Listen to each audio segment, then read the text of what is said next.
મારું નામ કાનાભાઈ કારેસા છે।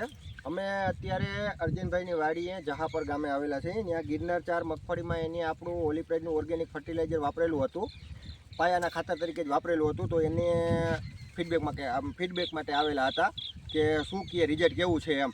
તો ગિરનાર 4માં તમે જોઈ શકો છો કે અત્યારે ગિરનાર 4માં ગામમાં ક્યાંય મગફળીમાં ફૂંગીનો પ્રોબ્લેમ છે અને ઉત્પાદનનો પ્રોબ્લેમ છે કે નથી ડેડવા બંધાણા કે નથી વિકાસ સારો થયો, એ જગ્યાએ આપણે જોઈ તો એની સાપેક્ષે અહીંયા સારામાં સારું ગિરનારમાં દોડવાનું બંધારણ છે અને ક્યાંય પણ ફિલ્ડમાં ફંગલ ઇન્ફેક્શન હોય ને એવું લાગતું નથી।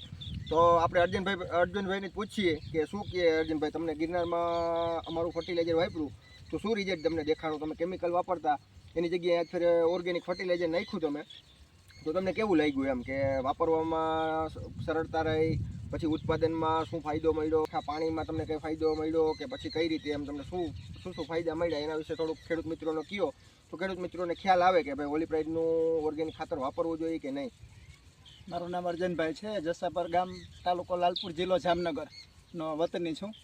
આ વખતે અમે કેમિકલના ખાતરની જગ્યાએ આ ઓલિપ્રાઇડના દાણાદાર જે ઓર્ગેનિક ખાતર આવે છે એનો ઉપયોગ કર્યો। તો કાનભાઈ, અમને જે કેમિકલ બાબતમાં જે રિઝલ્ટ મળવું જોઈએ એના કરતાં રિઝલ્ટ સારું છે।